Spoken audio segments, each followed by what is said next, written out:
Alright guys, so I thought I quickly covered the live stream that they did, I think like an hour or two ago. So right off the bat, they're going to be giving us 10 or just 1,000 diamonds just to celebrate the live stream. So this is what I love about when the game is actually in sync for both like globally. Because whenever they do like live stream and whatnot, they usually hands out diamonds, and yeah, we got 1,000. It's not terrible.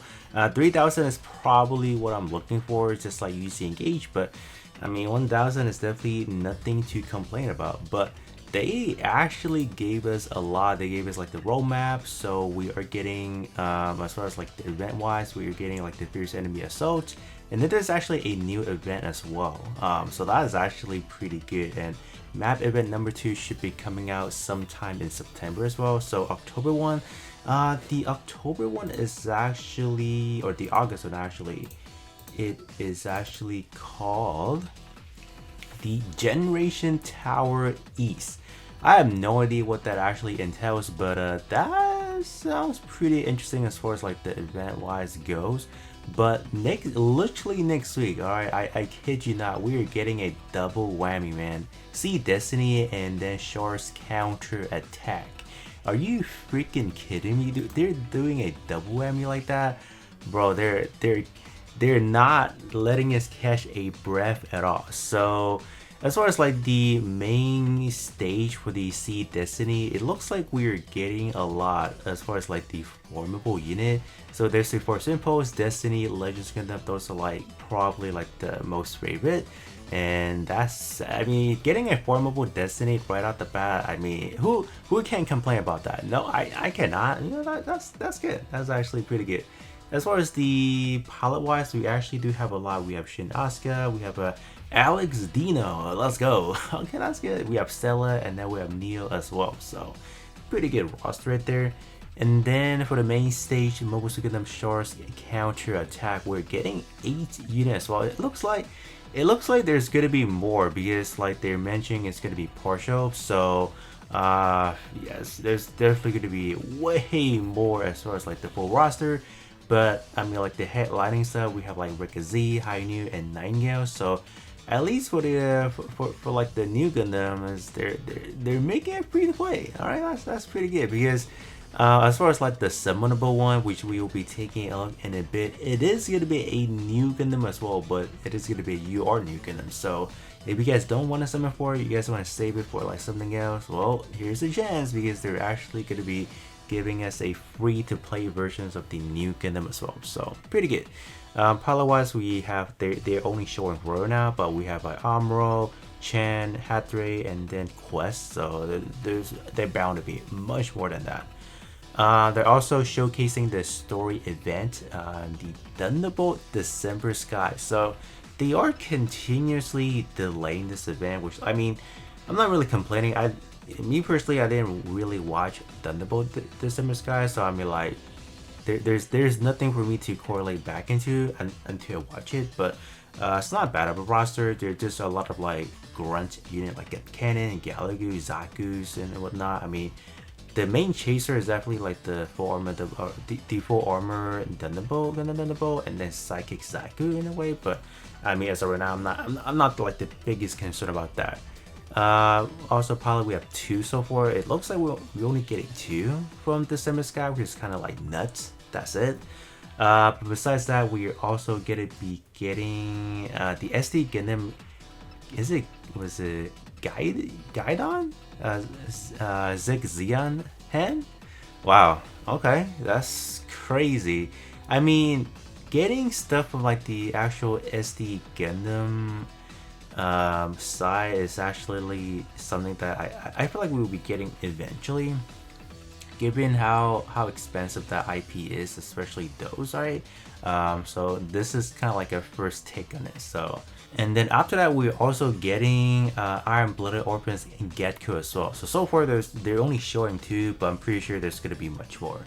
And as far as the unit for the Fierce Enemy Assault, we're getting Destiny Impulse and then Full Armor Hakashiki Kai. So, dude, they're not slowing down. My gosh, man.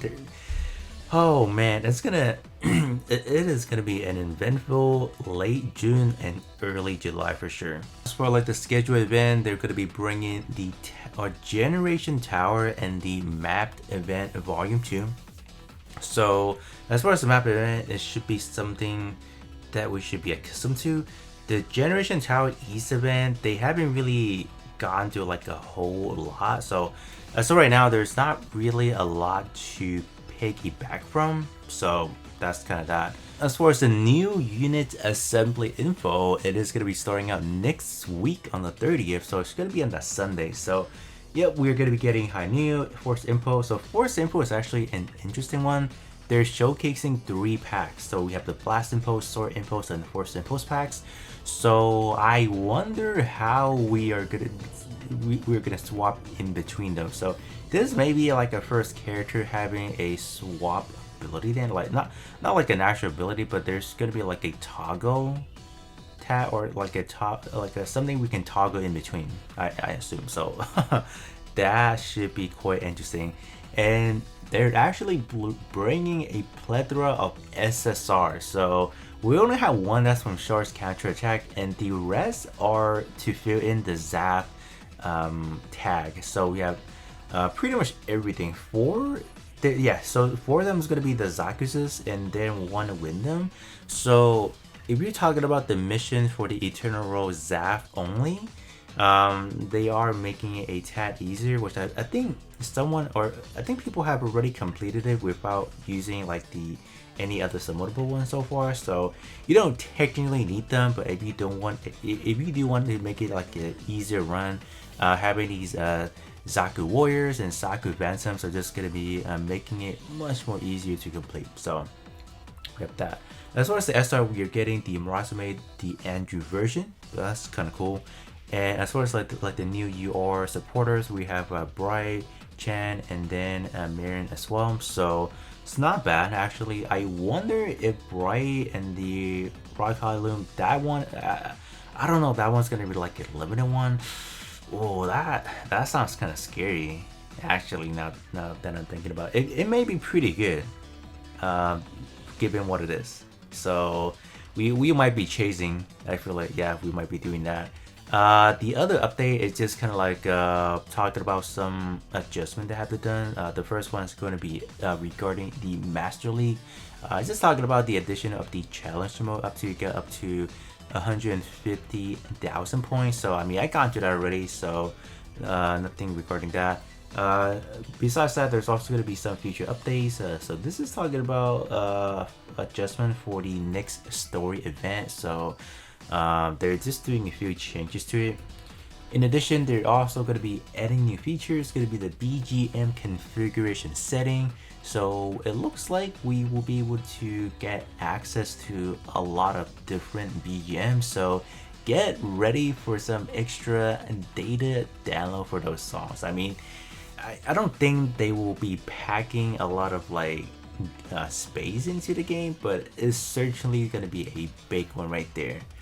The other one is talking about some in-game feature where you can manage the downloads. So it looks like you can free up space for units that you may not want. So that's, yeah, they know this game is packing in a lot of assets, which means it's gonna be a lot of space.